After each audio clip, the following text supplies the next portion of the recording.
Welcome to Fear Coded, a podcast where we talk about media from the horror genre and take a queer reading of a single book, video game, film, podcast, or TV show to explore just how queer horror can be. And in this episode, we're talking about 2 episodes of the anthology television show, The Twilight Zone. The monsters are due on Maple Street, and 5 characters in search of an exit. I'm David. I'm Marilee. And I'm Tyler. While Rod Serling is monologuing about how we all karmically deserve what is about to happen to us, I want to check in and say hello to my co-hosts on how things are going for them in the landscape of horrors that our real world has to offer. What's making you all scared and what's making you feel prepared? I am feeling prepared today. Wow, yes. Okay, I'm feeling good. For the listeners at home, we took a couple weeks off, kind of like a mini summer vacation. For the folks here at Fear Coded, and now we're back. We're ready. I'm excited to talk about the Twilight Zone, and also I missed you guys. Yeah, Yay. I missed you too. This is one of my favorite things. I look forward to this, and it was sad that I was glad that we were all having a nice little break, but this is the thing I look forward to, talking about horror stuff with my buddies. Oh my god, I have to change mine to scared because I'm scared because I'm taking another vacation in a couple weeks. No, now I have to change it to scared because you're going on vacation in a couple weeks. Okay, but I'm never going to be scared that you're going on vacation. I love that you get to go and do adventures. That's fantastic. I will happily watch from the sidelines as you go and do your European vacations. Maybe we could Tyler, do little travel logs with David. But I'm not going to I am going to scary places. I'm going to Rome. That's like a scary place. It's like... How is Rome scary? It's beautiful. I don't know. That's where the Omen. Oh, I guess it's fair. There. Yeah. Sure, there are things in history, but it's it's a beautiful city. You're going to have a great time. Yeah, there's pasta. That's not my thing, though. My thing is not scared or prepared about Rome. Wait, so if Tyler... you're not scared or prepared, what are you... I'm a secret third thing. I am. I'm actually scared, but I was going to answer that I'm ensnared this week because we are on the heels of some big, big revelations that will change who I am as a man, because we are about to get our first look into the video game Civilization 7 that is coming out again soon. And I have played a lot of Civilization in my time. Mm-hmm. I have a recorded 1,500 hours on Civilization 6, and that is dwarfed by the 2,107 hours on Civilization 5, because these... a lot of people have favorite video games that are narratively important or that tell fun and important stories or have gameplay that's very exciting. Like maybe you're really into Sonic because he goes fast, or like Mario because he's, a chubby plumber who turns into an elephant sometimes. But for me, it's all about that sweet, sweet history and watching a game designer try to justify colonialism, because you have to if you're telling this kind of story, but it's pretty much evil no matter how you cut it. And so... last time they created a new series, there were a lot of videos leading up to the release date that were all about how you play the game, and I salivated for every single one of them. And that I'm worried about who I will become after this game gets launched into its press cycle, and we won't even see the game until 2025. I love this for you. For the folks at home that aren't familiar with the Civilization games, can you tell us a little bit about it? Yes, they date back to a game that was called Sid Meier's Civilization, where you try to guide a settler and his roaming companion, which in the original games was a scout. It turned into a warrior. It's this whole thing. And you settle a city, and then you make things with that city, whether they are culturally important for your military advantage against other civilizations. It's essentially like playing Risk, except a lot more complicated and not necessarily based on war, though war is a big part of the game, just as it is in history. And you follow sort of the development of civilizations that are here in the real world, picking a leader that is represented by one of the many countries who have made up Earth in its geopolitical history, constructing world wonders or discovering natural wonders, and generally guiding yourself towards a victory in one of 5 condition categories: military conquest, cultural victory, religious domination over others, a 4th and 5th thing that I can't remember at this time, diplomatic victory, or science. You launch yourself into space. Okay, is this the one that has Evil Gandhi? Yes, Gandhi, in the second version of the game, Civilization 2, was programmed to be so peaceful that if you changed his attitude to like you even more, you would actually hit an overflow switch and it would become the most violent he could possibly be, which was a programming error that has now turned into kind of a funny characteristic of Gandhi. So whenever you play with Gandhi, he will, if you piss him off, he will threaten you with nukes, which the real Gandhi would not do, but he did in this accidental build. Wow. That's the greatest. I'm enthralled. As we all should be, and I will continue to share with you things as they come out and how angry everyone will be, because anytime these games change, people are mad about it. Well, that's just what the internet is. So I'm really true. excited about that. So true, bestie. I'm like an energy vampire ready to suck it all up. I can't wait. I'm so happy for you. Yeah. I am also a secret third thing, but mostly yes. I'm not ensnared. I am not particularly scared of anything, but I literally categorically cannot be prepared because this morning I was not paying attention. Like, we're recording an hour after we normally do. I was just going through my morning. I was sitting here at the computer and then I realized, oh shit, I am too early for this, so I cannot by any category say that I'm prepared, so I must simply be scared. No, Marilee, we frightened you by not being there. I'm sorry we were there for you, Marilee. You're just the other side of Tyler's coin. Tyler's excited that we're back together, and you're a little scared and unprepared because we weren't there for you in that moment. Oh, no, you guys are perfect. Please don't say that. Here, hold on. I can think of another reason I'm scared. The Haunted Chocolatier is not coming out until next October. I saw that. That's so sad. You know what? Mr. Concerned Ape can take as long as he needs for his game. I will be here whenever. He could take as long as he needs. I'm super proud of him for all of his work and his continued support of Stardew Valley, but very sad to know that I will have to wait another full calendar year to enjoy my ghost chocolate. Okay, hold up. Wait. Haunted Chocolatier? Yeah. Yes. So, Concerned Ape, the guy who made Stardew Valley, which is it's my favorite video game, one of the biggest games ever, was developed by one guy. And he has announced that his follow-up game is going to be called The Haunted Chocolatier, where you move into a haunted chocolate facility and you use ghosts to make your magic chocolate. And it has a bit of a it's very similar to Stardew Valley in that, like, there's a town and like people you can romance and all of that stuff, but also you're making chocolate with ghosts. And Mr. Concerned Ape can put out anything that he wants and I will play it. But this is particularly of my interests because it sounds so cool and I want to play it so bad. And I have been waiting years already at this point. I just want to play. I want to play this too. This sounds amazing. It's so good. I will send you some we have screenshots and stuff of things that he's been working on, and I just think that it's gonna be my new favorite game for the next 20 years probably. Love that. Yeah. Stardew Valley also has a lot of hours logged. I just looked it up on Steam. I'm only cresting 600, so it's no Civilization, but I feel so bad. Like, I keep on missing out on all of these games. I've never played Stardew Valley. I hadn't heard of this Oh God, the listeners at home. I think I just offended Marilee and David to a degree. Wow, we had a big reaction to you not playing Stardew Valley, to which I was unaccustomed. It's just a great game, Tyler. It's a great game that I really just feel like is well within your vibe. And it was surprising. I'm not scared, but I'm surprised. I'm not mad. I'm just disappointed. No, not the disappointed. Not podcast dad being disappointed in me.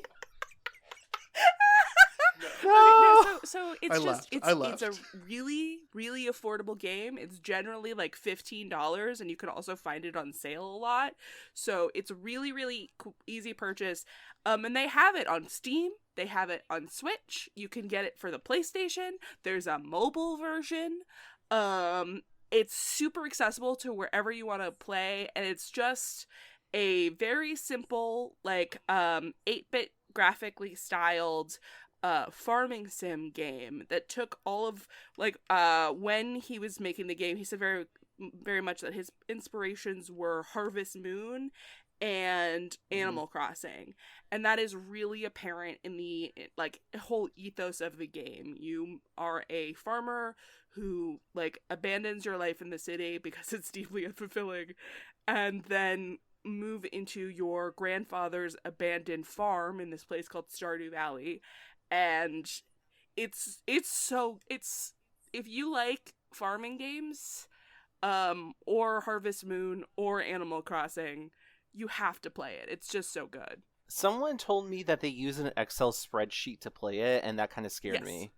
Okay, so here's the thing about Stardew Valley is that you will get the Stardew Valley wiki up and have multiple pages of Stardew Wiki information just on your tab. That's just how it is. Oh no. And there are a lot of strategies and people who get very serious about, like, making the most money or getting, like, romancing the NPC that you like. But at its core, it's simply a game where you have a farm and you can interact with all of the people and all of the stuff around you. Okay. I will keep an eye out. I've been familiar with Stardew Valley for a long time, but I've never pulled the trigger on it. But now that I have, okay, I think next big Steam sale, I'm on it. Yeah, so my thing is I cannot accurately calculate how much Stardew Valley I have played, because I own it on the Switch and my phone and the computer, and I also play it a modded version of Stardew Valley on the computer, which Steam does not track the hours that you play on the modded Stardew Valley. So there's no way I can accurately tell you with even a slight amount of guess how many hours I've poured into this stupid game. But it's more than I would be comfortable sharing with any kind of audience. It's a lot. Well, David told us that he's put, like, over 2,000 hours into Civ. So I think you're in a safe space. I think it's a great game. I think anybody wants to check it out, but I will also say this mod that I think you're playing the same one Doug was playing, our friends from Novel Gaming. Doug's been replaying it with expanded mod, and the mod looks really cool.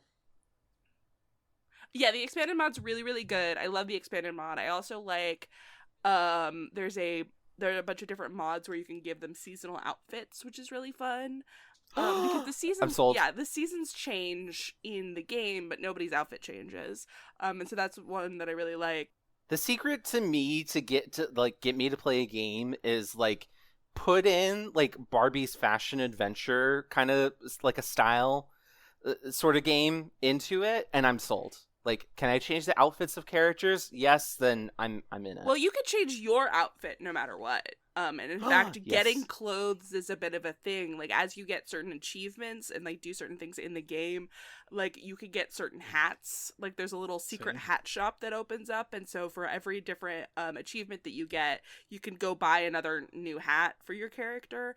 And oh my god. With the thing is, Mr. Concerned Ape, who's such a hero, keeps putting out free patches and expansions for this game that's been out for just so long. He's my hero.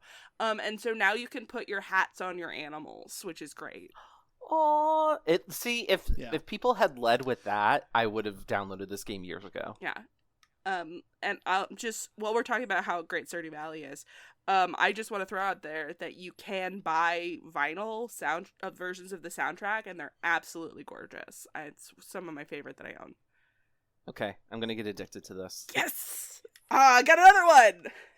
we're not here to talk about soothing sounds. We're here to talk about the eerie do-do-do-do-do-do-do. Because today we're talking about 2 episodes. God, I'm going to cut that out. Today we're talking about 2 episodes of The Twilight Zone, the original anthology television show that began in 1959 and was created and produced by Rod Serling. Each episode begins and ends with a monologue from the host, and they feature a single original story with characters that don't carry over from one to the next. The original series is widely considered to be one of the greatest television shows of all time, and it has been rebooted and brought back to television again and again.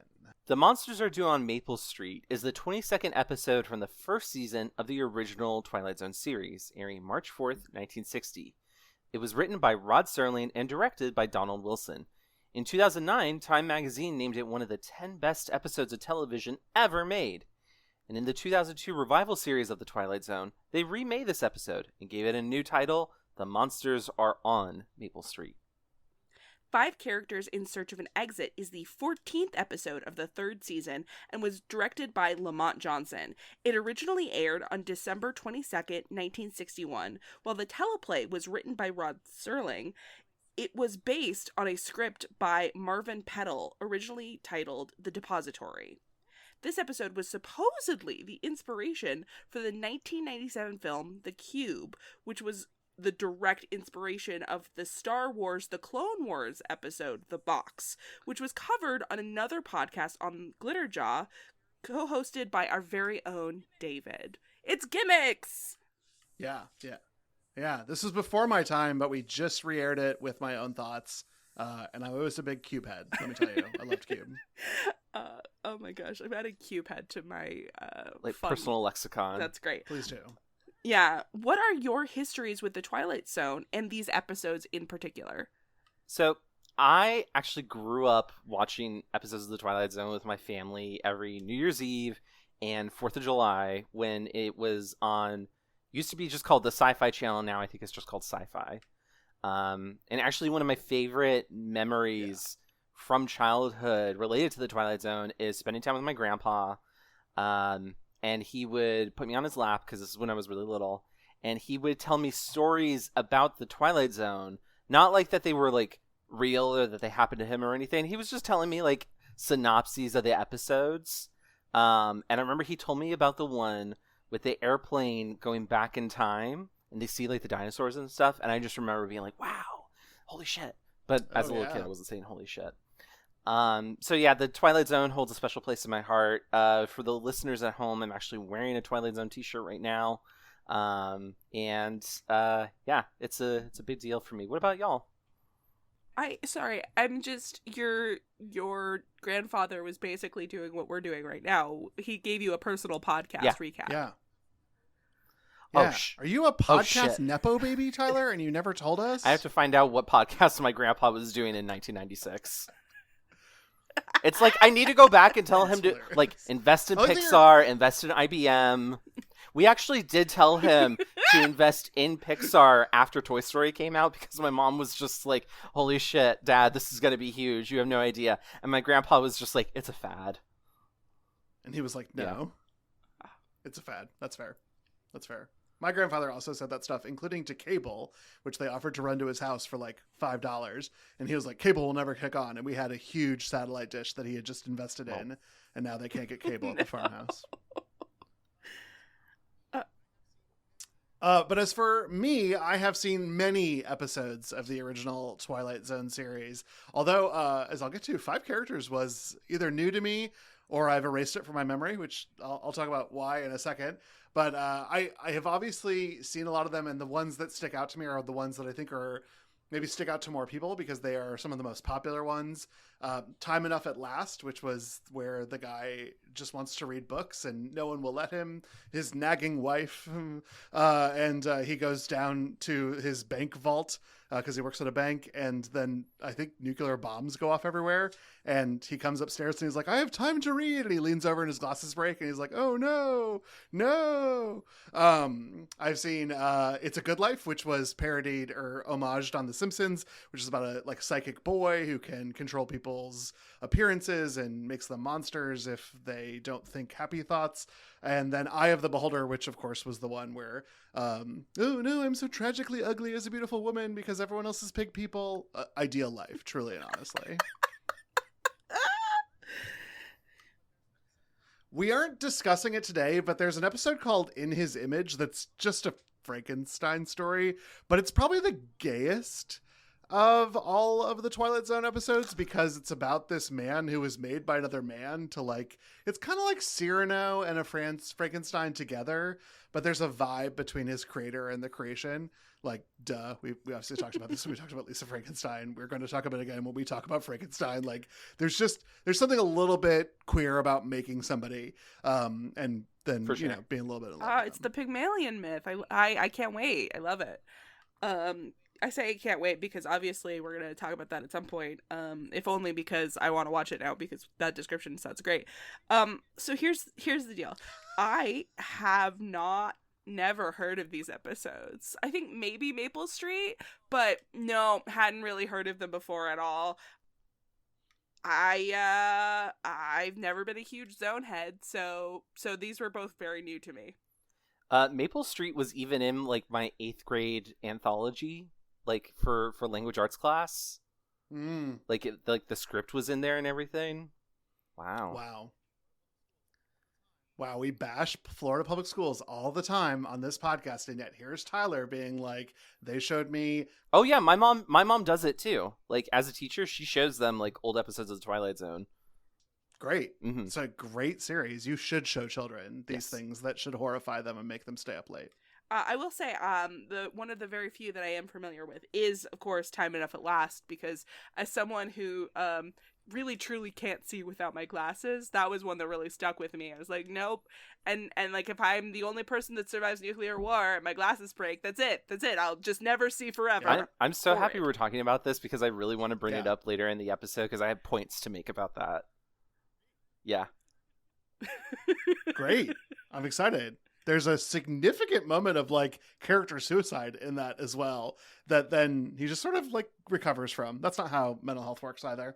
I do want to say that when we get to 5 characters, there is a clown character, and I just believe that my brain can only hold one clown character in its head, and I have replaced any memory I have of this episode with the Thaw from Star Trek Voyager, which is where fear is personified as a clown played by Michael McKean.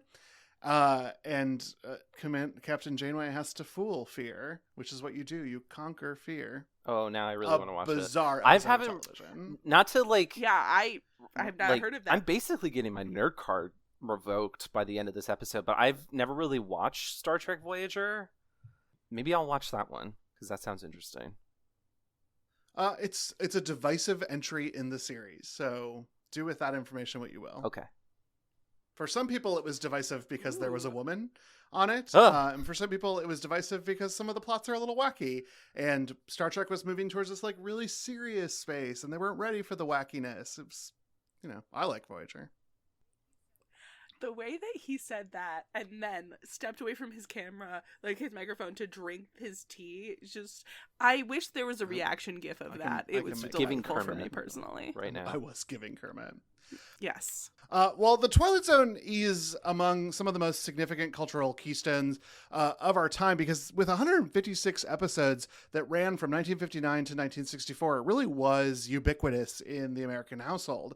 It's often considered predominantly science fiction, but the show's paranormal and Kafka-esque events lended the show a lot closer towards fantasy than maybe the sort of science fiction that you'd get with Outer Limits, which debuted after Twilight Zone had been on for a while.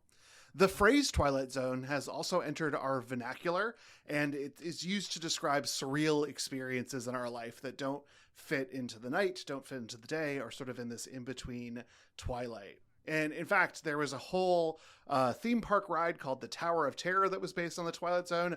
Guests step into an episode of the Twilight Zone in the pre-ride show, hosted by Serling, complete with monologue.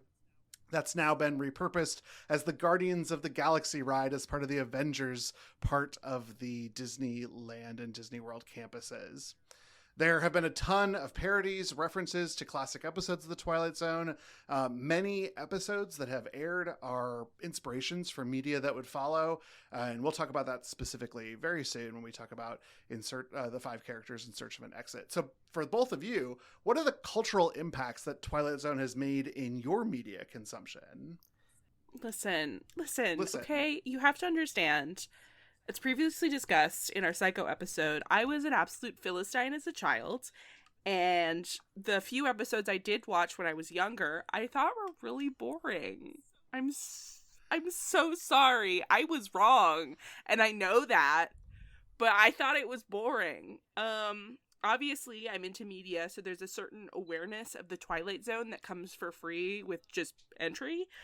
But I've never really realized how huge a blind spot it is for me to have not really watched most of the original run of the Twilight Zone. And it just never occurred to me. I really can't wait to rectify that as like a person with more discerning taste. Well, hey, wait until New Year's Eve and you're going to have like a 48-hour marathon of the Twilight Zone on Sci-Fi, and you get caught up on all of them.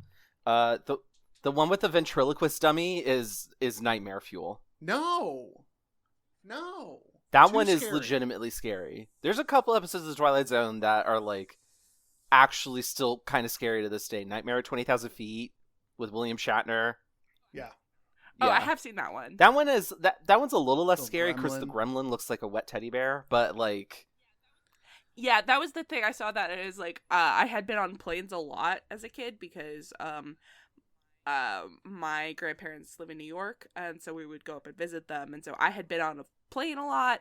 That movie just that episode just kind of seemed silly because I knew that the gremlin and planes were fine. So, but if you didn't have that, you wouldn't get. There's a colonial woman churning butter on the wing from Bridesmaids. So, like, listen, it all builds on each other. You need this cultural input to create humor later. And I mean, like, cultural like output and humor, David, like our Simpsons experts. Yeah, well, constant. I mean, so Harvard writers from the Lampoon who all met there and think that they're a lot smarter than each other were like, oh, I got some bootleg copies of Twilight Zone and VHS. Let's write parodies of those together, nerds. And so like every Treehouse of Horror in like the first 8 seasons has a Twilight connection. Either it's a direct like capital DIRECT reference to a Twilight Zone episode, or it is a hint, a nod, a calling attention to a name.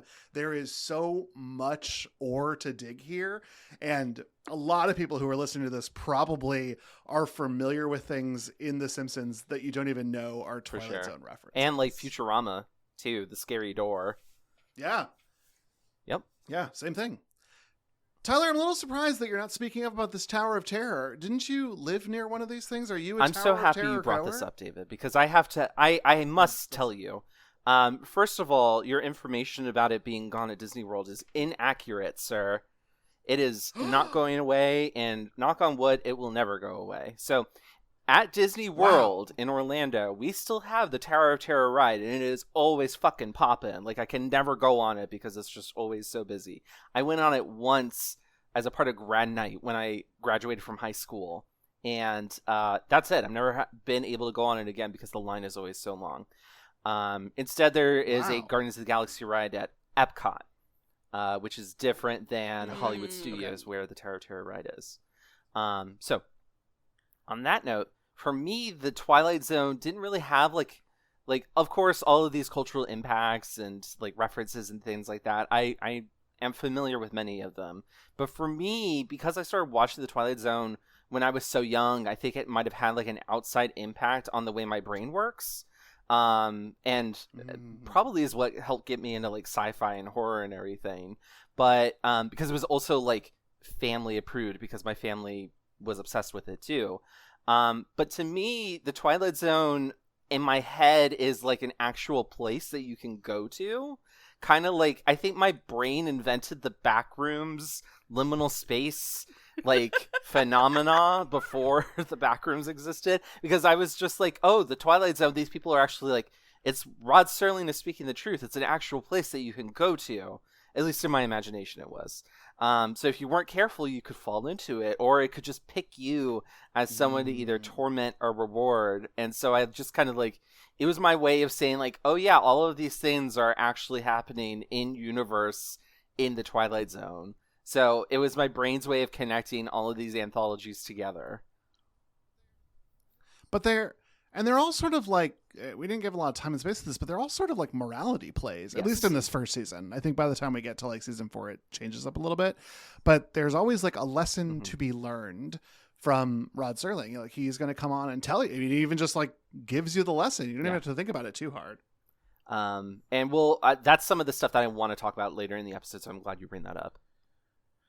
But there are also some common themes that show up in these Twilight Zone episodes. These lessons that Rod Serling teaches us are also things that we can see either like a little bit more subtly or through a metaphor through the course of the show. In these 2 particular episodes, some of them stand out. One of these we called in our notes commies among us. The Cold War incited a lot of paranoia in the general population, particularly the fear of secret communists or communist spies hiding in and amongst the average people of America. The Twilight Zone was created during a time when the Red Scare was still a very big deal to the American people. You had Joe McCarthy going on his witch hunts trying to prosecute people, find out who in Hollywood was secretly a socialist or a communist or whatever. And that definitely had an outsized impact on the creation of art within that entertainment space. We also have, and this is one of my favorite fucking notes we've ever put in here, the theme of, are we dead or is this Ohio? The idea that sometimes... Listen, it's real though. It's real. Sometimes in stories, if characters are or are not dead, if they're in heaven or hell, are major questions. And many episodes of The Twilight Zone deal with a sense of isolation or the loss of identity. 5 Characters in Search of an Exit really hinges on that and is just full of ambiguity up until like the last moment of the episode. So for me, these 2 themes kind of go together in the sense that there's a lot of questioning of identity. The Red Scare, as I said before, was one of many bad moments in U.S. history where one group is sought after and persecuted and held up as the reason why things are so bad or why America is in danger. And unfortunately, this is a theme that is still resonant to today, where instead of, secret communists, although that is definitely something that is still, claimed to be a major problem, also queer people and trans people are the subject of vilification and are held up as the reason why things are so bad or why things are getting so much worse. Yeah, and what's really interesting is that we've talked a lot on this podcast about the idea of a paranoia thriller. Mm-hmm. We talked about it when we did Psycho, because that was sort of the first act of Psycho. We talked about it, obviously, with the Babadook. But we've never really explored paranoia in a group. It's always been this sort of individual story or narrative that we've had a chance to talk about on Pod. Mm-hmm. And this is really paranoia in a mob way, which harkens back to things like The Crucible, that we're almost wired to have these in-groups and we're not almost. We are wired to have in-groups and out-groups. And as soon as we sort of reach the threshold of having an understanding of what our in-group is, everyone else becomes an out-group, which makes us very easy to manipulate into believing the worst things about out-groups. See, for example, the Olympics right now, or our upcoming election. There's a lot of this that you'll see the media take advantage of because it draws sort of your ire and your psychology. But there was a sociologist, Dunbar, who said, like, there's only so many people you can know as real people, and after that, they're meaningless to you. And God bless him for dying, but if he had lived for the internet, it's such a different world that we live in today that would baffle the expectations, because he studied primates and he said, like, listen, a monkey can only know so many other monkeys, and then everyone else is just an enemy, and humans are just a little bit further down that line, and that's kind of how we go. And so it was kind of fun seeing this in-group, out-group mob thing happen. Y'all are both so smart and so right. Also, I'm so glad you liked that joke. I couldn't help it. No, it was perfect. I would also say Tyler was like, "Oh, a theme is commies among us," and I originally thought when Marilee wrote that was just a tagline for the podcast. Shh, David, they'll know. Our secret socialist agenda. Oh, have you listened? Have you listened to this to this podcast and thought, "Wow, these are capitalists"? Like that's what the vibe is here. Yeah, no, we only railed against money and real estate prices the entire time in our Psycho episode. Yeah, true. That was episode 2 or 3, y'all. Yeah. A long time ago. I feel like we've been very clear the whole time. So speaking of though that concept of are we dead or is this Ohio? The existentialism of 5 characters in search of an exit is something that I always really enjoyed about this episode. The questioning of identity and whether or not, we exist, and if we exist, for what purpose, and more questions like that are all things that humankind has wrestled with for eons. And we still to this day, and we probably will until the last light goes out and, the earth is toast. But I find it so fascinating that a television show that was mass created for entertainment in the 1960s grapples with this, and it's something that families would watch and was very popular everywhere. When we think about the shows that we have today that ask similar questions, I don't think they're as widely viewed as something in comparison to like a CSI or Yellowstone, which are seen by like millions and millions of people. They're the number one shows in the world, but they don't ask these same kind of questions that the Twilight Zone would have. Yeah. Well, and that story feels a little bit more like you'd have to go to an art house in Soho to see that story unfold. This is not Kiss Me Kate. Like, this is not a musical romp for the whole family. This is sort of a weird, esoteric, one set play that you're going to watch with like your arty friends and smoke like 6 cigarettes during. Like that's the vibe of 5 characters. And I love it. I also found it to be the scarier one of the 2 episodes because they're all so flat, because they are like personifications of what they are, that it's unnerving the whole time to watch them.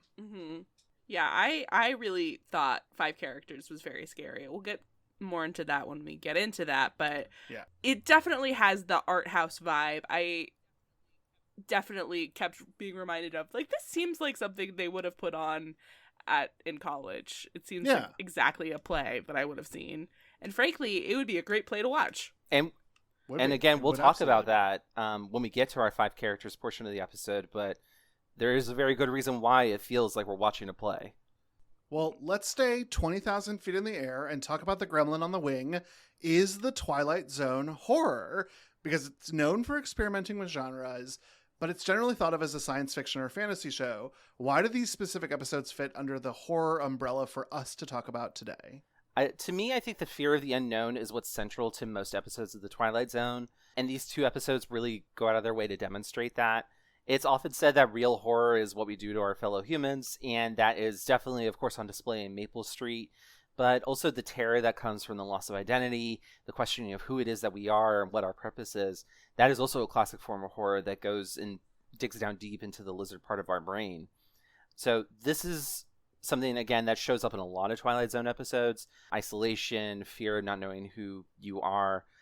These are very common concerns, and really I think also are a commentary on the American mind at this time period. It's post-war era. We're in the Cold War. We're not yet fully in Vietnam, I don't believe, but there are rumblings of things changing in the culture of our glorious age of the 50s is kind of passing, and now we're moving into an era of the 60s that is full of unknowns. So I think these things are also resonant to us today because so much of our culture today is unpredictable, and we don't know how things are going to go and what next year will look like in comparison to today.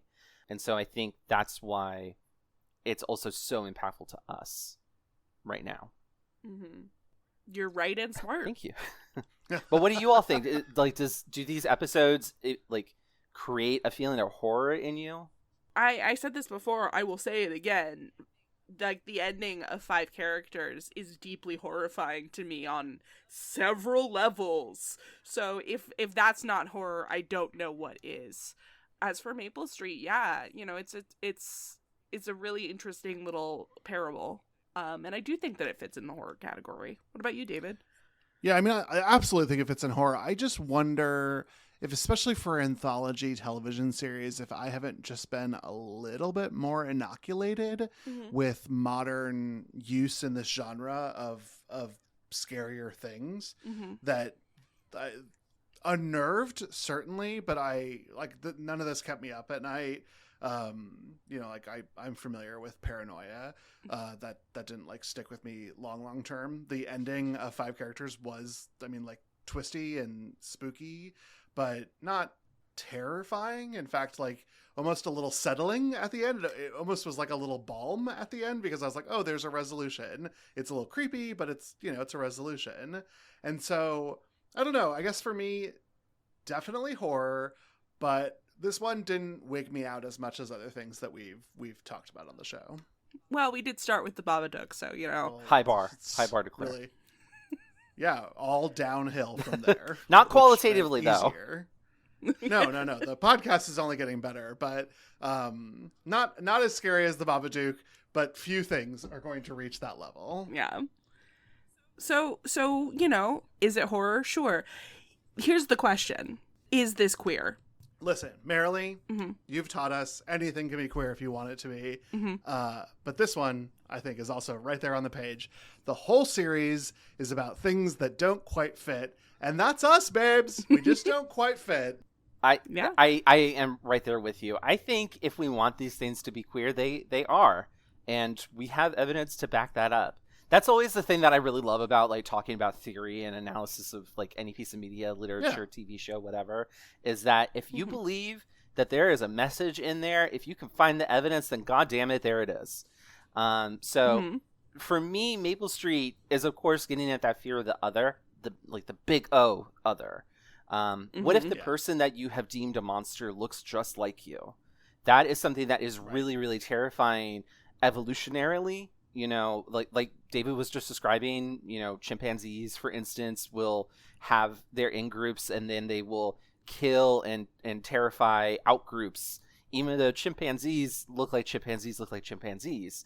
It's the same thing with people. We're all alike, but we're also kind of horrible to each other in that way. This feeling of being the monster, being declared the monster by a society that may have at one time appreciated you, is something that queer people frequently feel, especially when you're first starting to figure out that aspect of your identity. You know, as a queer person, there's that anxiety and concern of like, will people that I know look at me differently? Will I be outcast or shunned or made different in some way? And Maple Street is kind of the worst case scenario of that, and it's that fear made manifest. To me, I think 5 Characters also dives into similar questions of identity that queer people experience, like especially if you grew up in a household that may have been like really Christian or maybe just really religious in some way, where the idea was that you were going to marry a person of a different sex than you. I think that question of like, who am I? What is my purpose? Am I something different now that I realize I'm queer? That anxiety and self-imposed alienation is extremely resonant, and I think that is also manifest again in 5 Characters. Yeah, I agree. I like 5 Characters, and I like your read of that a lot. And I think it's not just for folks who maybe are coming to terms with their sexuality in a heterosexual world, but it's also, I think, really poignant for folks who are sort of questioning their sexuality within a queer space. Because I think one of the things that we might fall into when we come out early is to just like find an identity and glob onto it and then say like, this is who I am, the bagpiper and 222. But that's not what existence really is, and your identity is actually a lot more nuanced, and it takes time to grapple with and come to terms with that, and eventually fling yourself out of the silo which you have been stuck in, into the cold, desolate street. For sure. I guess. I love that. The analogy fell apart at the end. It's fine. It just happens. I also have to talk about Rod Serling just a little bit. Let's bring the podcast down. We need a sound cue for like David reveals depressing news. Womp womp. Womp womp womp. So Rod Serling was a product of his time, which means that unfortunately he had made some comments and exhibited some behaviors, which I think today read as very homophobic, on set, referring to people by the F slur several times, particularly people who he deemed as being too effeminate. In a great blog by J.A. Flood, shout out J.A. Flood. You did such a good job on this work. You haven't updated your blog in 10 years, but I hope you're well. They outline some of Serling's known homophobia and specifically cites Maple Street as having a thesis that is fundamentally different than what Serling was doing sort of behind the scenes, because Maple Street is really this queer narrative. And the author then does a really good job. J.D. Flood does a really good job comparing Serling to Gene Roddenberry and sort of the journey that Gene Roddenberry went on with queer people, and did openly postulate, I wonder if Serling had lived a little bit longer and not like ate 6 pounds of steak and smoked like 3 packs of cigarettes a day, if he would have changed the way that he looked at queer people just a little bit differently. And we'll link to J.A. Flood's blog in the show notes, but definitely check this out if you're interested in Twilight Zone and Rod Serling. We don't want to like give time and credit to like a known homophobe. And that's where Serling ended his life, unfortunately being. But I do like to, especially with all the good things Serling said about like racism, it's a little surprising that like he was like, but I hate gay people. Yeah, that's a little disappointing. But, you know, at the end of the day, we're looking at this work. We're looking specifically at this media. And as always, we are picking out our own meaning from it. And so, death to the author, I say again and again. Right, because when we look at that, we want to look at the text and what the text is communicating. Right. I always think it's important to never, like, ignore totally the author's, like, point of view, because I think that is also a part of the story. But yeah, Marilee, just like you said, we want to look at what's actually being said here in the work. Yeah, I think authorial intent is always important to look at as a factor, but it's not going to affect how I read it. Totally. And I also just want to throw this out there that you guys are both so smart and so right, and it's so nice to talk about media with you again. You are so smart and right, Marilee. I didn't talk about this when I talked about the cultural impact of Twilight Zone, so I'm just going to sneak it in here. Ooh, secrets, extra thing. I know, secret sneak. There exists, and I have played a Twilight Zone slot machine where Rod Serling talks to you if you win or Oh my lose. God, that's so cool. That's it. I simply cannot think of a worse fit to put together than the Twilight Zone and gambling. Are you kidding me? It's like an episode. It's like he wrote it himself. That's amazing. I honestly, that sounds like a Black Mirror episode. There's whole fucking episodes too about how gambling is bad for you. Part of why I bring it up is that he was married to Carolyn Serling, and she actually was a ally to queer people later in her life. When she died, the rights became a little complicated for Twilight Zone, and that's when the slot machine came out of the scene. So you always got to look out for that when you see media pop up in strange places. Interesting. Okay.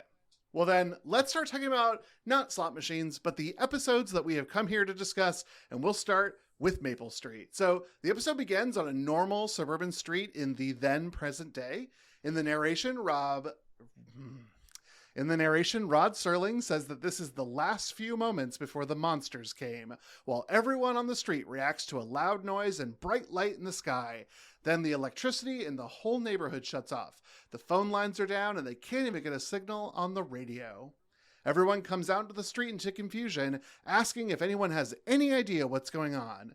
Steve takes a leadership role, saying it's probably some kind of electrical storm. Pete says he'll cut through the yards to see if they have power on. And Charlie brings up going downtown and getting the police. Steve thinks that it might be a good idea and tries to go, but his car won't start. Charlie and Steve decide to walk downtown, but they're stopped by neighborhood kid Tommy. He explains his theory that the bright lights earlier were caused by aliens and that they've turned everything off on purpose to isolate them. At first, the adults try to laugh it off, saying Tommy's been reading too many comics. But all the adults start to suspect that something's up when Steve says that he wants to know more, and Tommy insists that no one will be able to leave the neighborhood except for the ones they sent down ahead of them. In his comics, aliens always send an advanced guard that seem like a totally normal family. Steve makes a joke that they'll need to check everyone else in town, but not everyone can tell if he's joking. It's kind of wild to me, like, when I was younger, watching this and thinking, like, oh my god, they, like, immediately started suspecting aliens. Why are they believing this stupid kid? But now, in an era of Pizzagate and conspiracy theories and the belief that everyone is out to get other people to destroy the American way of life, people are pretty dumb. I forget what movie it is, but I think it was Men in Black, of all things, where they say that one person is smart, but a group of people is stupid. And I mean, that's mom mentality right there. And so it's kind of interesting to see the times may change, but some things stay the same. I think about that monologue in The Men in Black more frequently than I think about pretty much any other 90s movie. That's fair. Good movie. Not horror. We can't do it for the pod. There are aliens and monsters. And all right. Pitch I'll, Men in Black. Pitch Men in Black. I'll take it. I will take doing show notes for Men in Black. You made me do Babadook. I would love a fresh breath of air from Men in Black. Wait, if David wants to do it, then we know it's not scary. We can't cover it for the pod. See, no, it counts. It counts. Well, speaking of things that count, add another tally to our tracker of potential enrollees in the Bob Hoskins School for Stout Gentlemen Actors, because we've got Jack Weston as Charlie. I'm so happy that you brought this up. Jack Weston is, first of all, David, you and I have similar taste in men. And so I had the exact same thoughts that you did. I thought he was cute, even though he had a rubbish attitude. Jack Weston is also in a movie called The Four Seasons with Alan Alda and Carol Burnett. And I love that movie. Yes. He plays such a curmudgeonly, miserly dick who is also still very endearing because he's married to Rita Moreno. And I just remember there's a scene in the movie where they're all on a yacht together that they've rented for a couple days.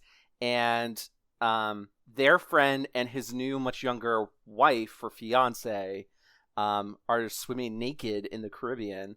And he just leans over the railing and says, "It's kind of beautiful. They're like a couple of porpoises." Yeah.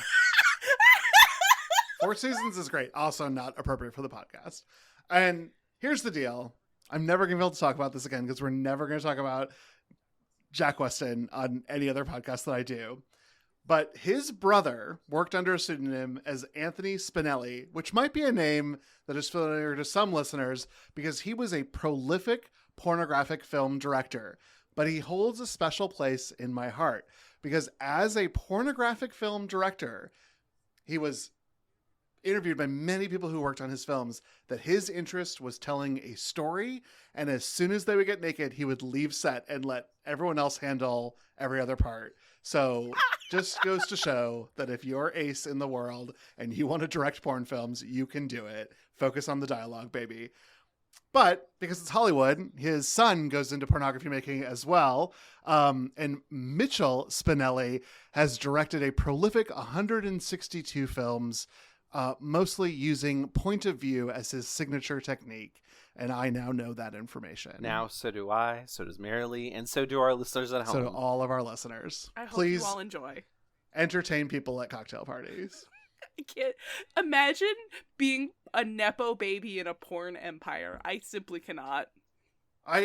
Shocking. I would want to get away from what my dad did. Especially, well, I guess he did because his dad was like not interested in the sex scenes. Marilee, what did you think about in non-porn topics? Sure. Some of the folks in this episode. So personally, I know that Steve is supposed to be like the main character type person or like the hero of the piece. But I gotta tell you, I hated this man. Charlie ends up drinking the paranoia juice. Like, he goes into that well, he does not come up. He just gets sopping wet of paranoia juice, has to change his Hawaiian shirt because he's gone too hog wild. But Steve is the first person who believes Tommy, and he, like, his, like, well, I'll have to check everybody in the neighborhood joke, is like, they never go to the police. They never do any of that because he is immediately arrested and stopped by this idea that aliens are there and that somebody in the neighborhood is posing. And I did not forgive or forget that he did that. You know who would believe a neighborhood child that there were aliens? An alien. So true. Or Mulder Steve from the X-Files. Mulder. Yeah, Mulder from the X-Files would do it. In that first scene, all of the adults are like, what is this kid talking about? He's read too many comic books. It was just the meteor. It was sunspots. It was an electrical storm. But Steve stops and like really is like, well, maybe this kid's onto something. Maybe it's aliens. Yeah. And then everybody loses their minds. And I think that if they had just gone to try and get the cops, and like ACAB, but maybe things could have turned out differently. I think that there's a responsibility that Steve has for the following actions that I cannot forgive. For sure. But I will say this first scene was very reminiscent of like Twitter going down and just being like, I guess I need to go outside and then like look at other people and be like, do you have Twitter? Do you have any Twitter I can use? Are you connected to the internet? What's happening? It's so funny and realistic.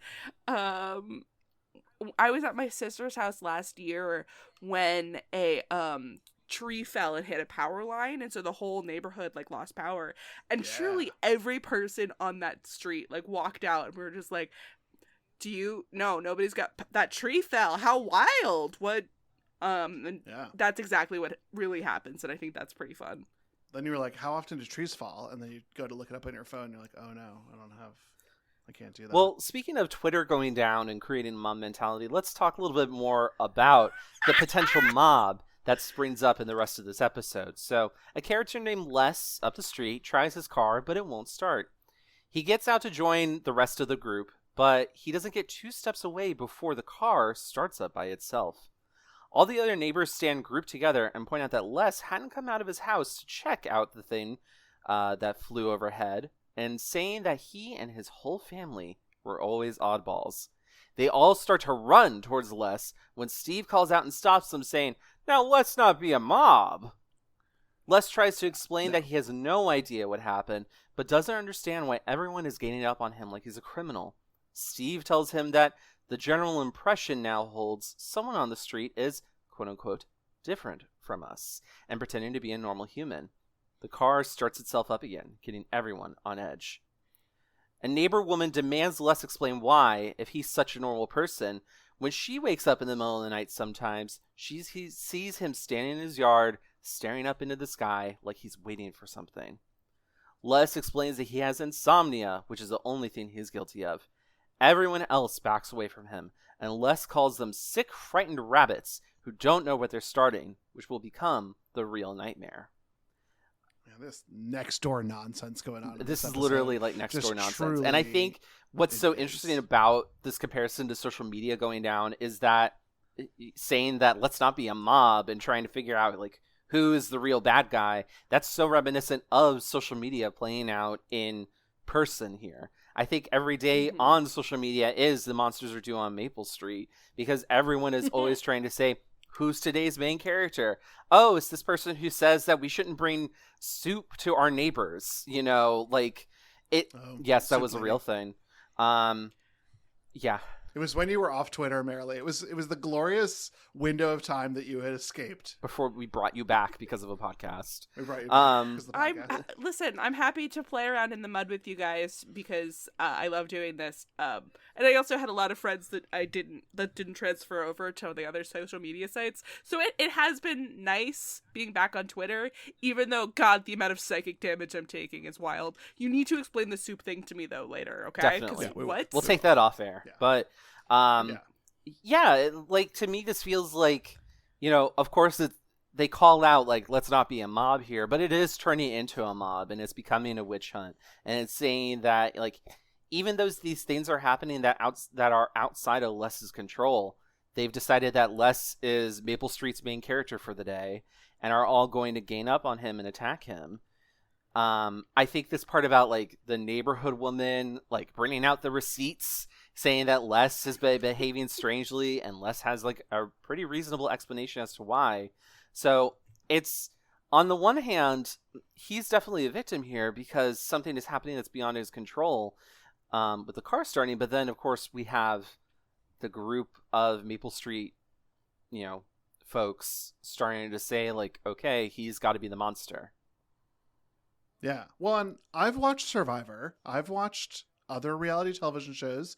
I know one of the best ways to evade suspicion is to accuse somebody of something. And that's sort of this neighborhood. I wish they had a name, but this is sort of what this neighborhood, you know what else is suspicious? Getting up in the middle of the night, ma'am.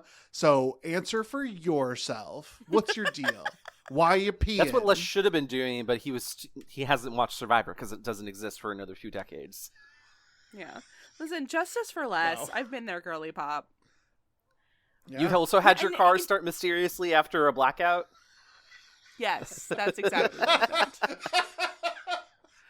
I will say that, like, him being like, you guys are starting something, you're being like, he has a little bit of a turn later where he, like, gets his revenge on Charlie specifically, but he's the most reasonable person in this episode to me. Yeah.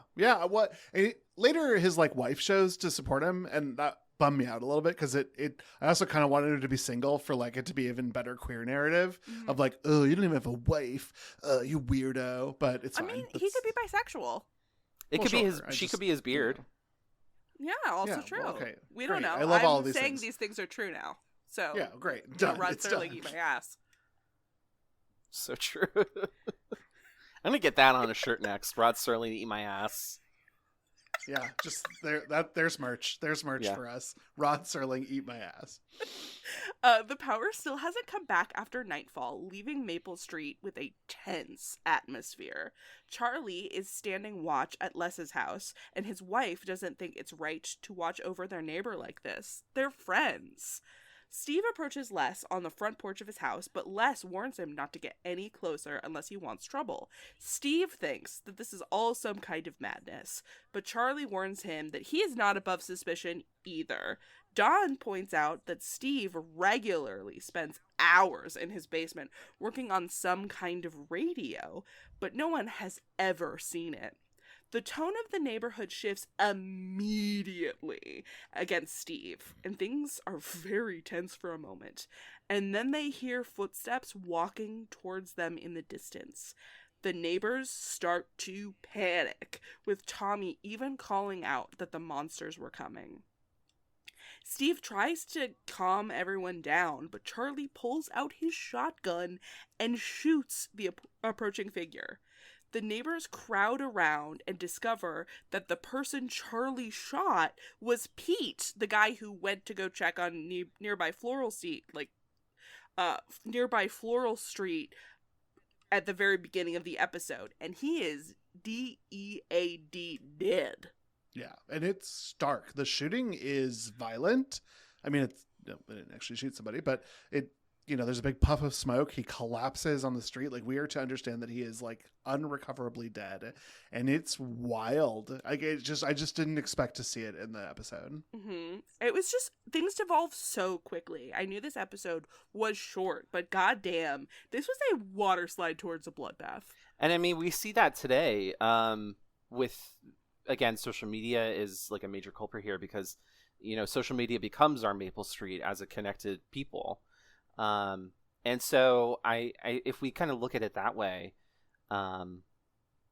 like, Pete kind of becomes a representation of the most vulnerable in our society that end up in the crosshairs, because of people's paranoia and people that have an agenda. You could say that these people who are pointing out, like, so-and-so is behaving strangely, so-and-so is probably a monster, they have their own agenda to blame other people for this thing, and that takes away the suspicion from them. And we see that, unfortunately, with queer people, trans people, a lot of women.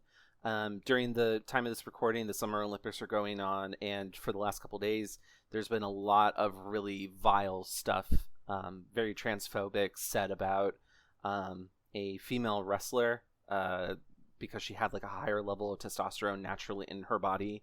I think she was a boxer, maybe. But either way, just because she biologically is different than this other woman that she beat, people are saying like, oh, well, she's like a man because she's got testosterone in her body. And it's just horribly transphobic and really offensive and sexist. But she's just a normal person. Like, these are all normal people that the social media is going after these people with an agenda, these fascists and transphobes and everything else.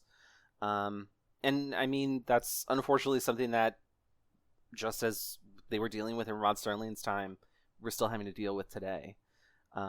Yeah. Well, and we're getting similar results of this. Like, now there's a victim that might then trigger you to say like, wow, we've really gone too far. And all it does is make people double down on their fears and insecurities, because now that we're in it, and the stakes just get higher and higher and higher. Absolutely. You know, something I'd love to point out just here in this moment is the amount of times we've talked about social media so far, when Twitter, social media, all of that has appeared not even once in our notes. We just keep going there and bringing it up. And I just think that it's interesting to point out. Yeah. Yeah. And I think that just is also a really interesting commentary on our minds and how in the 21st century, in 2024, so much of social media shapes the way people think. Granted, we are also very like hella internet pilled like nerds who spend a lot of time online. But I mean, this is the kind of shit that people talk about, you know, at the dinner table. And so unfortunately that's just kind of how people are. But I think also if we look at the context that this episode was made in, this is very reminiscent of what was happening with the Red Scare, with people like Joseph McCarthy accusing people in Hollywood of being communists, and then those people either are like staying silent and they get blacklisted, or they accuse other people and they get blacklisted. People's livelihoods were ruined in this process, and we see Pete is a victim even though he was an innocent person. I also, in terms of like the mechanics of the episode, I love the way that there is a focus on Pete's hammer when he's first leaving to go to Floral Street. When he's coming back, we see the hammer, so we, the audience, know ahead of time that it's Pete. But then, of course, that adds to the tragedy of him getting shot. And then there's also a very quick shot at the end when things are devolving into chaos of Pete's hammer being taken to use as a weapon. And I think that metaphor of Pete's hammer is also super fascinating to see in this episode. Yeah. So, Pete is shot, and Charlie panics, saying he had no idea it was someone that he knew. He was just trying to protect his home. Just then, the lights turn on in Charlie's house. Les points out that Charlie is awful quick to point fingers at everyone else. Maybe he shot Pete to make sure he couldn't reveal what he knew. Charlie panics and runs to his house. Some neighbors grab stones out of a nearby mailbox planter and throw them at him. Charlie panics, blood dripping down from his forehead, and swears he isn't a monster, but he knows who it is, and points the finger at neighborhood child Tommy. The neighbors start to consider that as Tommy's mother begs them, saying it isn't true, and Steve tries to get them to think. Tommy and his mom bolt back to their house, and on their way, lots of other neighbors start to light up. Everyone quickly devolves into chaos as the neighbors all start attacking each other. The episode ends as the camera pans out to two aliens, explaining the pattern they use to get humans to destroy each other and how little effort it takes. There are maple streets all over the world, and they will take them down one after the other, one after the other, one after the other. They climb up into their ship and fly away as Rod Serling does his closing narration. I love that Serling talks about how this is an eternal behavior in humans. He warns against this happening for the sake of our children and children unborn. And of course, tragically, this is something that still happens today. But we talked about how Serling unfortunately had these homophobic beliefs, but he also had a lot of very positive opinions about politics, the treatment of minorities. He decried racism. There are many episodes that focus on this. There's also an episode that focuses on the Holocaust that's very haunting. Mm-hmm. He was definitely someone who was interested in using television as a medium to communicate a lesson. And there is a moralism that occurs in a lot of these works, and Maple Street is so popular throughout the decades because that this is a timeless story. Yeah. I like the closing narration. I think it does a great job of pointing out the idea that prejudice really is going to lead to unhealthy destruction of our communities, the places that we live, work, learn, and play. Mm-hmm. And I think that's such a nice lesson to be left with. And that's why when I started my research, I was so crestfallen about Serling's comments. Yeah. Because I think if you take this closing narrative by itself, it's kind of like, I mean, you said it's dance music. It's a queer power anthem. Like it would top the Pride charts. In fact, I'm going to work on a project for next year. You're such a delight. I really love that. I know that the shooting is more of a turning point in the episode, but for me, the scene where I realized that, oh shit, things are breaking bad, is when they show people starting to grab rocks from the planter and like stoning this guy. And then like that is really stark. And that really, like, that's the thing that I remember most, like those hands grabbing the rocks. Yeah. And the makeup on my guy was fantastic. I think Charlie's injury looked very real. Mm-hmm. I loved all of the rocks shattering, safety glass. I hope. I don't know. It was the 60s, so maybe real glass on set. Also, like, it's a way to tell that the stakes are escalating with like close camera work that you'd have to do something different today, but it works really well for a black and white episode of the Twilight Zone. Yeah, for sure. This isn't in the notes, but just throwing it out there, in the remake version of this episode, the monsters are on Maple Street. It's they shift focus away from like communism and the Red Scare to be more that there are terrorists hidden in the community. Oh, shit. Which I think was really telling for the time period. Yeah, because when did that come out, Marilee? Let me scroll back up because I should have remembered this, but I super don't. 2002, right after 9/11. Yeah, that's very poignantly told, that story. I wish I had watched that in preparation for this conversation. Me too. Yeah, well, I didn't put it in the notes because I didn't think about it till right now, but yeah. I think that was the one that was hosted by Forrest Whitaker. Yes, it was. Oh, I like Forrest Whitaker. He did he's great. Yeah, he did a good job with it. I just remember there was an episode where Jason Alexander was the Angel of Death, I think, and he was just like, I'm done. Wow. Not doing my job anymore. Man, post Seinfeld, he took some wild roles. He showed up in Star Trek a couple times. He was just saying yes to weird Was it like roles. on Monk or something where he had like a ridiculous wig? Yes. Oh boy. He was also in a music video by Brad Paisley. So like just saying yes to weird roles. Good for him. I love that. Good for him. Well, talking about weird roles, let's talk about the next episode, 5 Characters in Search of an Exit. The episode opens with the Major waking up disheveled and confused and examining the space around him. He uncovers the Clown. The Major reveals that he doesn't know who he is, and the Clown says that he, the Major, is just like the rest of them. Out of nowhere, the Major encounters the ballerina, the bagpiper, and the hobo. They surround the Major, and he flips, shouting, "Where are we? Where are we? Who are we?" Repeating again, "Who are we?" The ballerina reveals that none of them know. They all just woke up there one day with no memory of what came before and no idea on how they got there. Rod Serling arrives and gives his monologue, saying that they wouldn't end the torment, only explain what's happening to the 5 characters in search of an exit. I think it's... I'm sorry, David, go ahead. Go ahead, Tyler. I think it's just important to point out in our notes that God bless you, Marilee. I love you so much. I'm sorry. Marilee wrote not Rod Serling, but actually it was Rod Stewart who arrived and gave his monologue to Maggie May, he had something to say to you. Scarier episode of television. Listen, in my defense, it's frankly improbable that there are multiple famous men whose first name is Rod, and y'all should be thankful this was the only place I made that mistake. So thankful.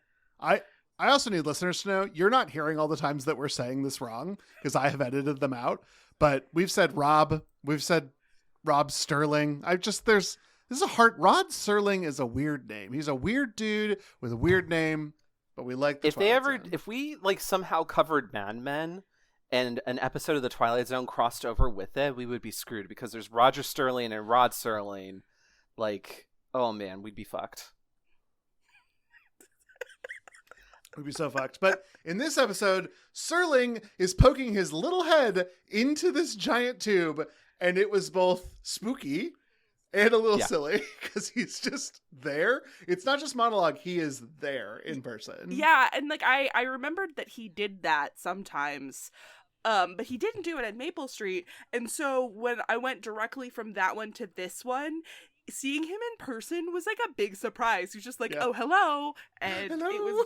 It was a little surreal. I thought it was fun. For sure. Yeah. Also fun. Sorry, go ahead, Marilee. I was saying the exact same thing. Please continue. I love it when theatrical actors behave theatrically.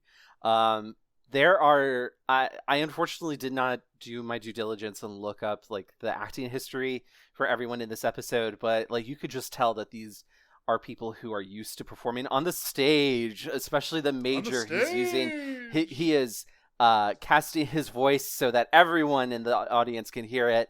And he is just giving the most right now as a person stuck in a situation that he doesn't know what the fuck he's doing. And it's so delightful to watch. Mm-hmm. I also think, calling back to what I was talking about earlier with a lot of references to theater in this episode of The Twilight Zone, there is a lot going on in this that is a allusion to two other plays that focus a lot on existentialism. David, I believe, brought up earlier Jean-Paul Sartre's No Exit, which is very similar to this episode with a couple people. They're stuck in hell together, and the idea is that this is what hell is for them, to be trapped in this place. Luigi Pirandello's 6 Characters in Search of an Author also serves as inspiration.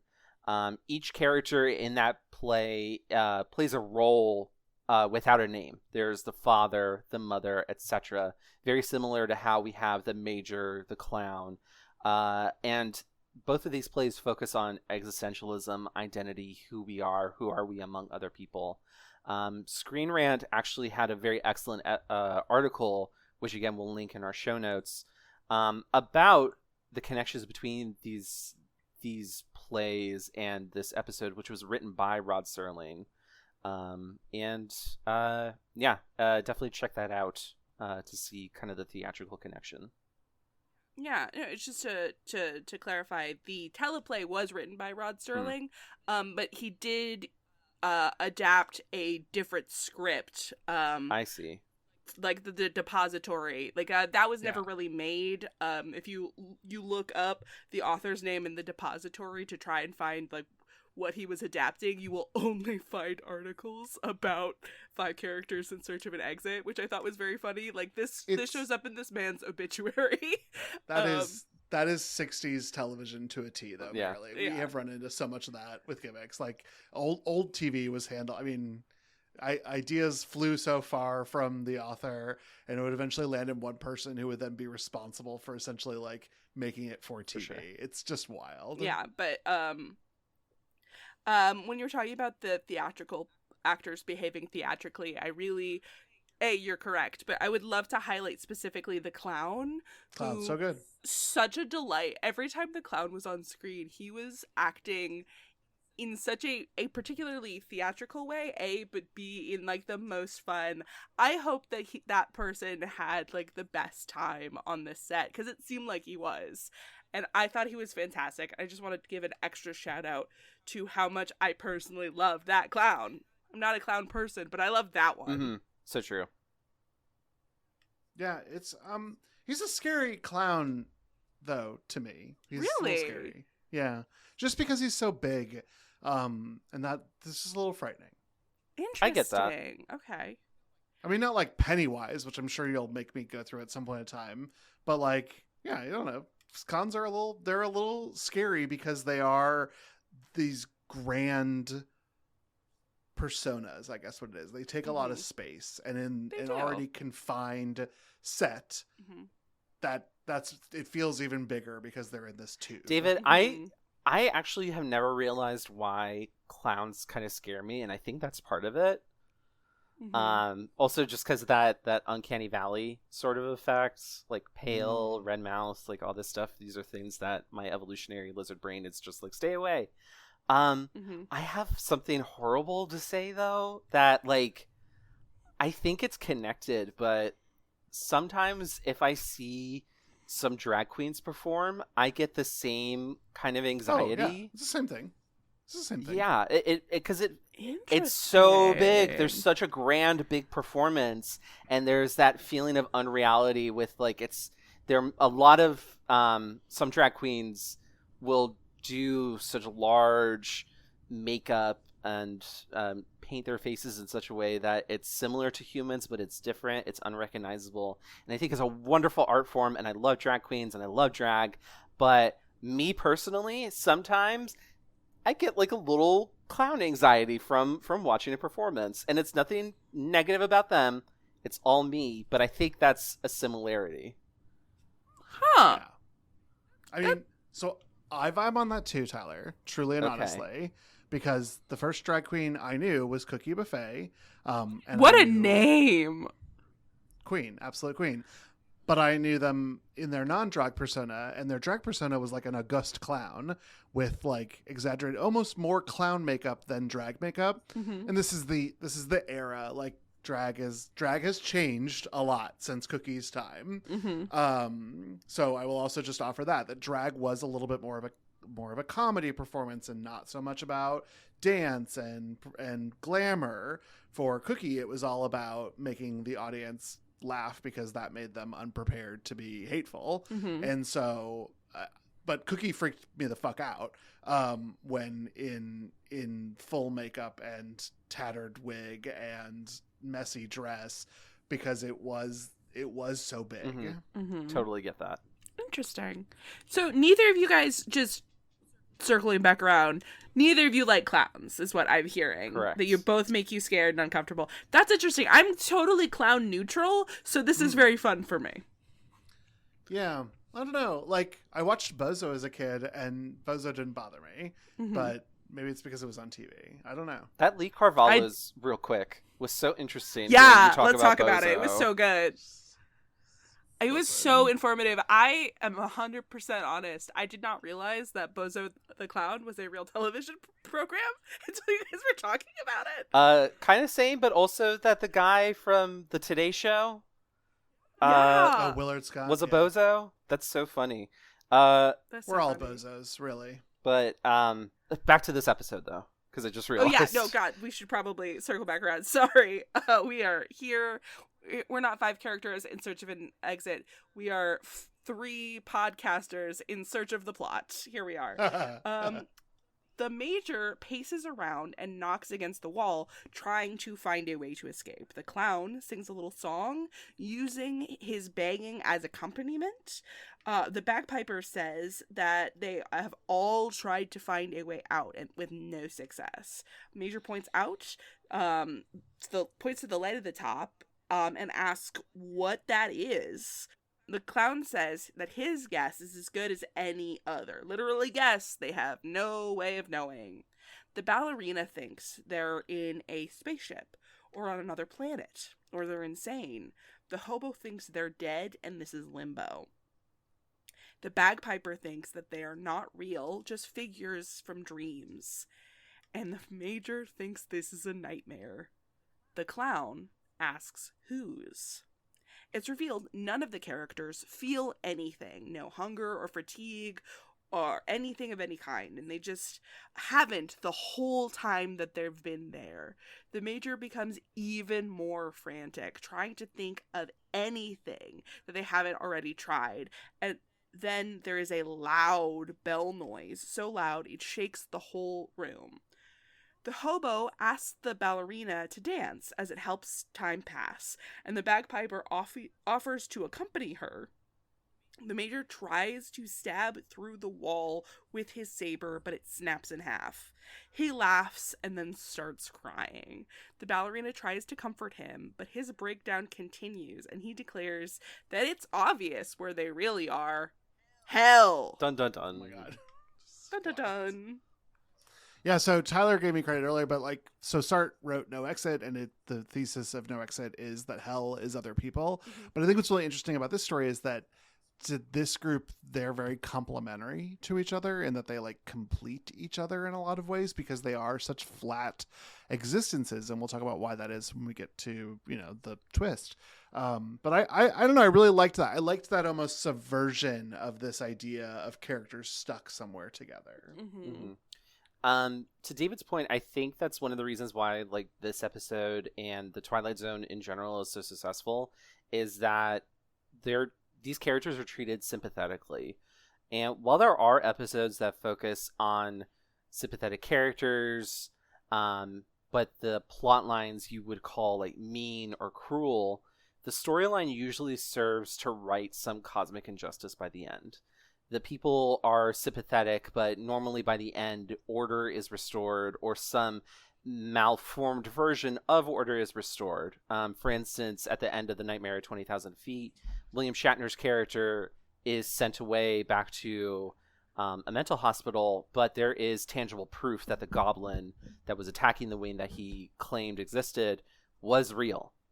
And so justice is served, order is restored, although it's been fluctuate in some way. This is an episode that I think is pretty rare because these sympathetic characters go through a tragedy that does not have a resolution. There is a prediction of a resolution, but there is no resolution that we can literally see. It's as Serling warns in his opening monologue, they're here to explain what is happening, but not resolve it. Some episodes of The Twilight Zone, like we were talking about earlier with Time Enough at Last, do kind of seem to be cruel to a sympathetic character, but Serling has the logic to explain why this is some sort of karmic retribution. In that case, it's the idea that the main character is more broken up and upset that he's not allowed to read books rather than the entire world has been annihilated. And so there is some sort of cosmic justice to him losing his glasses. Mm-hmm.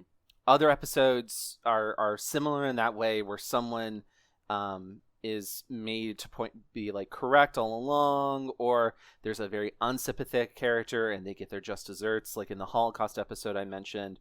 But I think it's cool that the Outer Limits got brought up earlier because I think there is a little bit of notoriety with that, where those plot lines tend to be cruel or mean because their sympathetic characters usually end up getting screwed over by the end just because, oh well, it's a bad ending. And I think that's why I kind of prefer the Twilight Zone.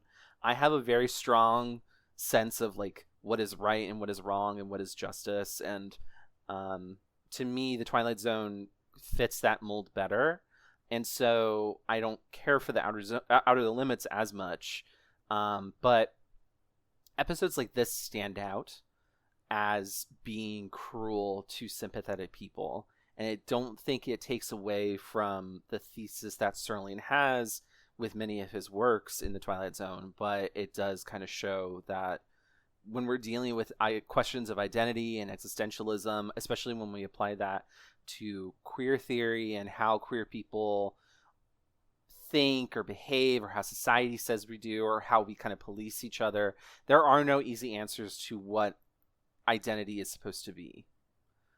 Mm-hmm. Mm-hmm. That's a really good point. I thought so much about the Twilight Zone. Yeah, no, listen, to just go in a completely different rhythm, if y'all would allow me to slip on my hater hat for a second. Please do. Just real fast. Love the hater hat. Yeah, I'm sure the bagpiper was doing his best. Listen, Marilee, we had a budget for characters, and we said, spend it on the clown! Don't spend it on anyone else! Clown only! Listen, the clown is great. The major's fantastic. Major's good. The ballerina's very good. The good. ballerina is, like, so dreamy in such a really interesting way. Very ethereal. The hobo is also there. And gosh, that bagpiper, he's trying. He's trying. Not doing great, but he give it in his best. Marilee, we think that's that's like accent work, right? Like that's not his real accent, right? Oh, that can't be his real accent. I hope also, I tried playing the bagpipes. It's extremely difficult. And so that's how I know that it wasn't just the actor on the day trying to make a little noise, but also, Christ alive, they did not have a good bagpiper. Not at all, but you know what? Okay. He's got the legs of someone who stands up for a while, because there's a scene where his kilt hikes up a little bit, and you could see his thighs, and it's like, mama. He never skipped leg day. I didn't notice this. I did not notice this. This did not. I was full from Charlie. I didn't need any more, Tyler. I had what I needed. Hawaiian shirt done. So true. So back to the show and less about our mutual thirst for the bagpiper and his poor accent. But the major has been tapping at the wall with his broken saber for hours as the other characters have watched. The clown makes a joke about being acrobats, alley-oop, and over the top. But the ballerina thinks he might have a real idea here, and the major is quickly on board. The clown wants no part of this, as while they can't experience hunger or thirst, pain they absolutely can. And it is a long fall down from the top of the room that they are in. The characters form a tower to crawl out of this thing. The ballerina is inches away from the top, but suddenly the giant bell shakes the room again. They all fall down, but luckily the ballerina isn't seriously harmed. The major has a new plan. They'll try this again, but this time he will be on top and will throw his broken saber over the lid, connected with rope made from their clothes, and he will climb out that way. The group of characters minus the ballerina try again, and after a few intense attempts, the major is able to do it, and he climbs up over the top. Sitting on the lip, the characters call up to the major, asking what he sees and where they are. But instead of answering, he gives a short scream and falls down into snow. The characters look up after him. The ballerina is sure that he'll be back for them, but the clown isn't so sure. The major may have been right all along that this was actually hell. I love how, as is very typical in a lot of theater and a lot of literature, the clown is the voice of reason. They're the ones who knows the truth and they can speak to that truth.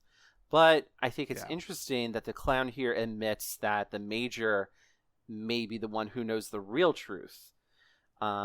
He's kind of relieving himself of the burden of knowledge because now the major has explicit evidence of reality because he sees it, even though they don't know what that is yet.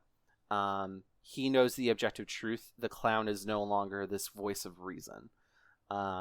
And so I found that really interesting. That's a nice little tie-in to the legacy of theater. Yeah. You are so smart and right. Thank you. These but both sequences of them doing the tower are tense. Very. Yeah. Like, the stakes, they aren't high, but they are high. Like this was probably the most edge of the seat that I was for the episode. For sure. Yeah. I was really worried about the ballerina. I thought that she was gonna break her leg, gang, and that the tower looks so dangerous. Yeah, for sure. Like that was not very stable at all. Like I'm pretty sure they were like laying down and they were faking the intensity of the climb, but God, they really put their hearts into it. And yeah, that whole scene is pretty intense, but I love that they did it. I love how they did it. It just feels so like extra, but it also feels like such a resolution that you would find in like a philosophical piece of literature that like we have to work together to form this human tower, and it's a very unstable tower made out of a bunch of tropes, essentially, like right. I just or archetypes, and I just think that's so of the era. That's so like silly, but it works in a philosophical exercise. It does. Sorry, speaking of philosophical exercise, this kind of popped into my brain while you were talking, Tyler, and it literally, like, the little tiny hamster wheel in my brain is running so fast. I literally can't not throw it out there. Do we think this is like a Plato's cave allegory? You know, I was wondering about Plato too. I don't think that I was necessarily thinking cave, like the shadows are who we are because it's all we see. But I do think that it was a little bit about like, what is your sense of self? And like before the reveal that we're about to talk about, I truly thought that these were like personalities. Like I thought this was like a proto Inside Out. Like these are the 5 characters who like have control over who you are as a person, and they all represent a part of your personality. But you know, in the end, we get a much different story, and I think that's where like this diverges from like 6 characters in search of an author, or other stories that are told using this sort of like flat but diverse set of characters. I like that you bring up Inside Out and call it proto Inside Out when actually it's proto a different Pixar movie that we'll talk about in a second. So you'll say. We'll see. Well, the scene does shift, and there is a toy lying on the snow next to a metal barrel, which is picked up by a little girl. The camera pans up, and there's a sign on the barrel advertising a Christmas toy drive for an orphanage. The girl shows the toy to the woman standing nearby, explaining that someone must have dropped it before saying that they hadn't collected very many toys yet. The lady sighs and says no, that they hadn't, but that it was okay. They just got started and they were early in the season still. She starts ringing her collection bell. That's the noise we've been hearing over the whole episode, calling out for donations as the camera zooms in on the collection of character dolls crumpled on the floor of the barrel as Rod Serling does his closing monologue. A clown, a bagpiper, a hobo, a ballerina, and a major. A tear rolls down the ballerina's face as the episode ends. Such a weird prequel to Toy Story, am I right? I'm not going to let this stand. There have been so many living dolls before this episode. The Nutcracker is a prequel to Toy Story. It's the fact that Rod Serling says that, like, maybe they'll be loved by a child one day, and that's what will bring them, peace. That I'm just like, oh, well, then it's Toy Story, right? Isn't that like the whole shtick? I guess. You know what? I've watched them. I have watched them. I do want to say that the dolls look fantastic. Like, high quality prop work on these dolls. It does make me wonder, and I couldn't find an answer to them, how big they were.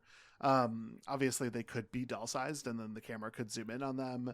They might have been built at a larger scale to allow better detailing without fine dexterity, because then to a camera they're still gonna look like dolls. Yeah, I was curious and I couldn't find the answer. Yeah, like I did find in my research that they did make these dolls specifically to resemble the actors, but there was no information on the scale.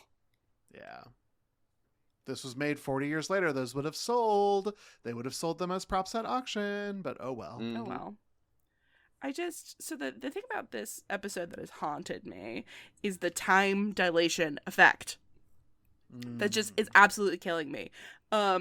Because some of the characters implied that they had been in that barrel for a long, long time. And the matron had said that they'd barely gotten started, let alone the hours it was implied between where the bell rings inside the episode that we watched. That's a good point, and they're Marilyn. going to be in there for so long. And it's going to keep filling with other toys. They're going to put more toys on top of them.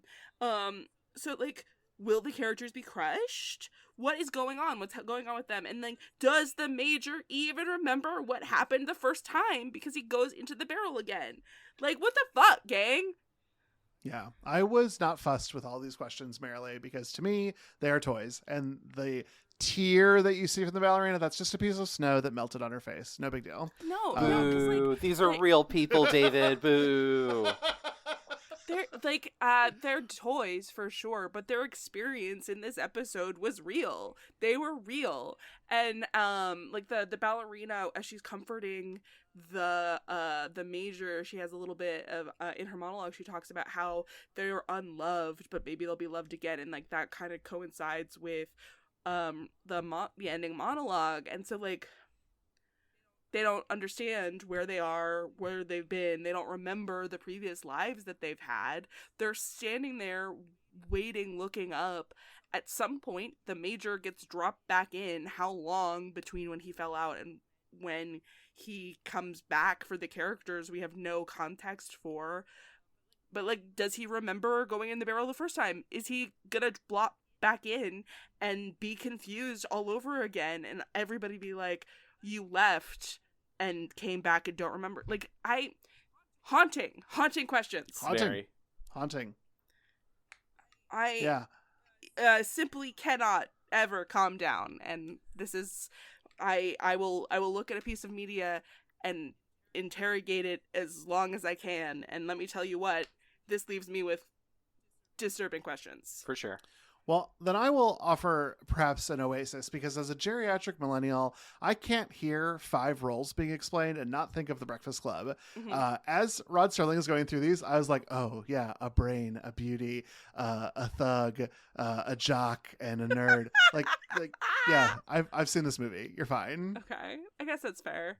I will say, personally, I don't know why an unhoused person is a toy and why they decided that that was an archetype they wanted.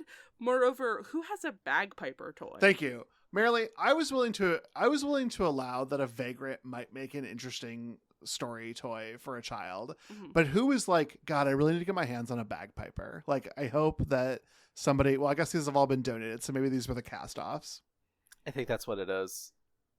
Like, you bought a set and you were like, ugh, the bagpiper, goodbye. Some English child was just like... Yeah. And the kid was like, I don't want this. Sure, let's donate it. Because you know how moms are. It's like, it's Christmas, you have to think about the other children, the orphans, the girls' orphanage. Won't you give them a toy? And did the barrel say toys, or did it just say dolls? I think it just said dolls. Was it just... Yeah. It was just dolls. That's all they wanted. No other toys. It was for a girls' orphanage, so clearly they have to have dolls. Listen. I will follow up with that note on the story. Girls can play with anything. So true. Can we talk a little bit about, like, overall, do we find this to be, like, a very queer episode, like, by the end? Because I think, to me, like, some of the message gets lost or muddled a little bit in, like, the twist, the very Twilight Zone twist, that it's like, oh, they're secretly toys, and Rod Serling saying that they will find love in a child's arms someday. You know, I think that, like, can potentially muddy the waters of our queer interpretation, but how do we feel about it by the end? Do we still feel that this is a very queer message that's being communicated? I mean, you know my stance in that everything is queer if you try hard and believe in yourself. But I do think any kind of narrative that deals so heavily with identity has to be on some level queer, because identity and who you are is such like a fundamental journey that every queer person has to go on. Moreover, I think that a found family, like the characters create at the end with themselves, is also a very queer kind of thing. That's actually a wonderful point, Marilee. The notion that they're a found family. I think the ballerina's tears by the end, I think it could be like the realization of like, oh my God, I'm a doll. But she reaches her hand over to the majors. And I think that's displaying a sense of compassion that I don't think anyone had really experienced to that point. There's a lot of confusion and a lot of questioning, but I don't think anyone was truly compassionate, more just towards resigned. I would argue that the ballerina is deeply compassionate, especially like she's comforting the major in the beginning, like throughout. So like she clearly, as the only girl toy, because you know that the girl toys are the more, whatever, like we're not going to get into the gender of that, but she like clearly does have a lot of empathy and compassion for everyone. I think if you want to put on your compulsive heterosexuality goggles, you can even kind of imply a romance between the ballerina and the major. because like the major is like the big strong guy character who has an active role, and the ballerina is more passive and compassionate, and like they could be holding hands and maybe like a romance even. But I say fuck that, and I don't want to engage in that compulsive heterosexuality. Hell yeah.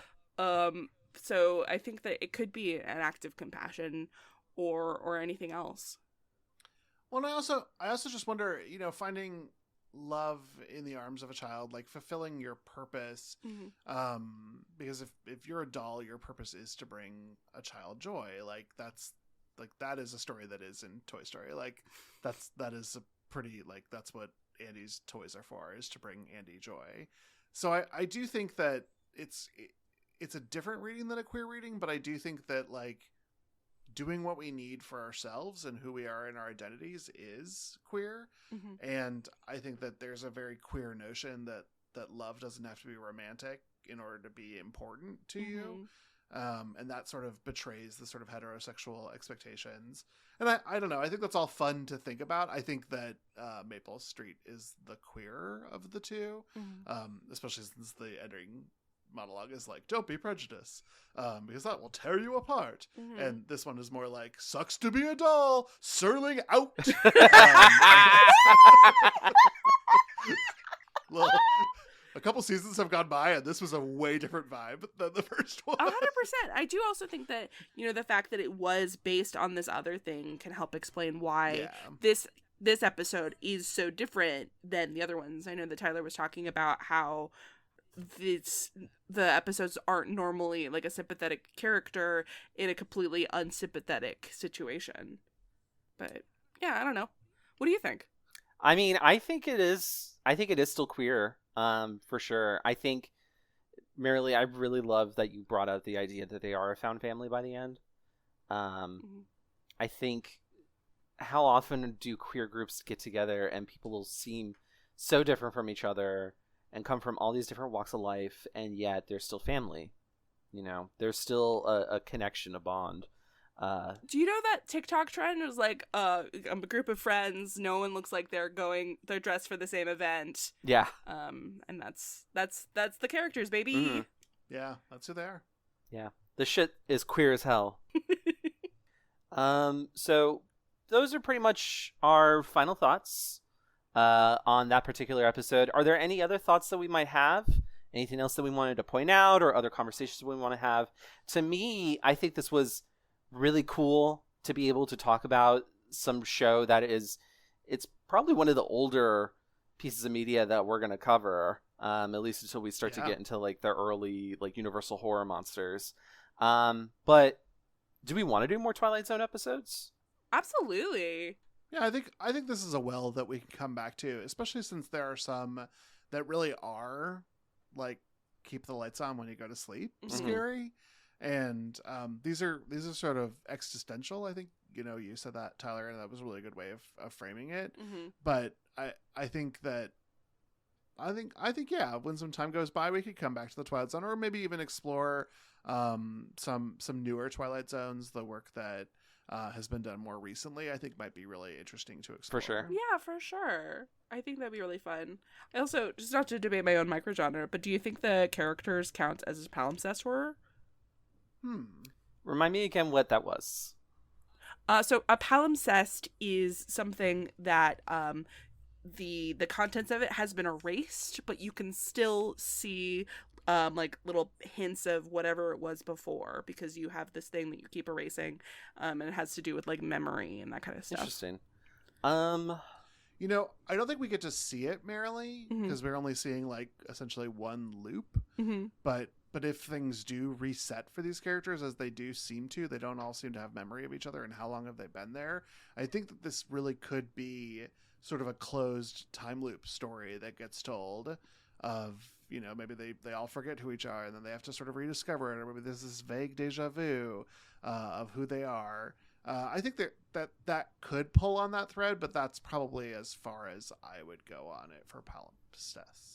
Yeah, it occurred to me this morning. I was like, I mean, I don't know. I made up this term. Let's ask about it.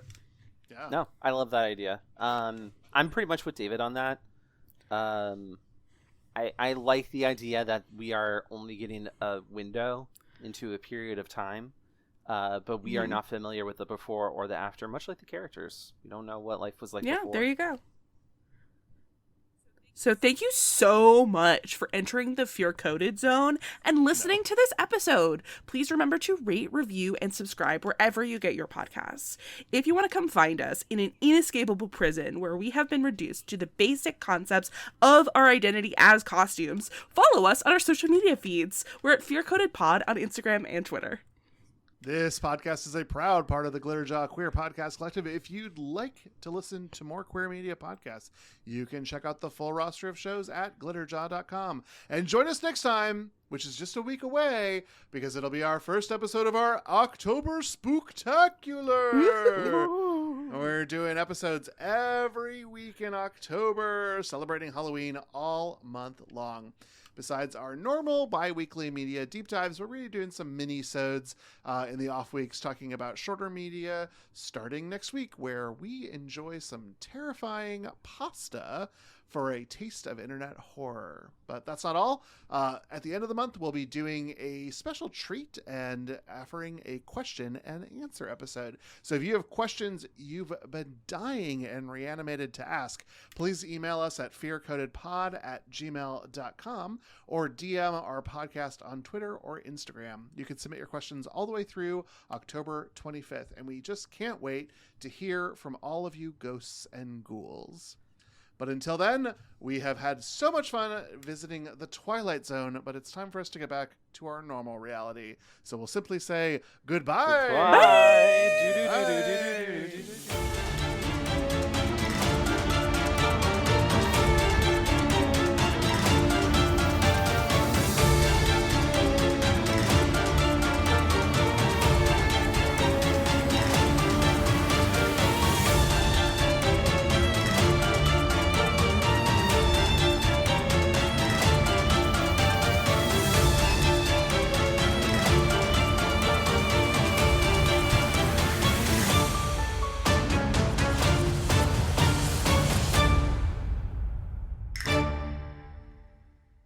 Just a quick note, David, you said Rod Serling. God damn it. All right, I'm going to record that again. Okay.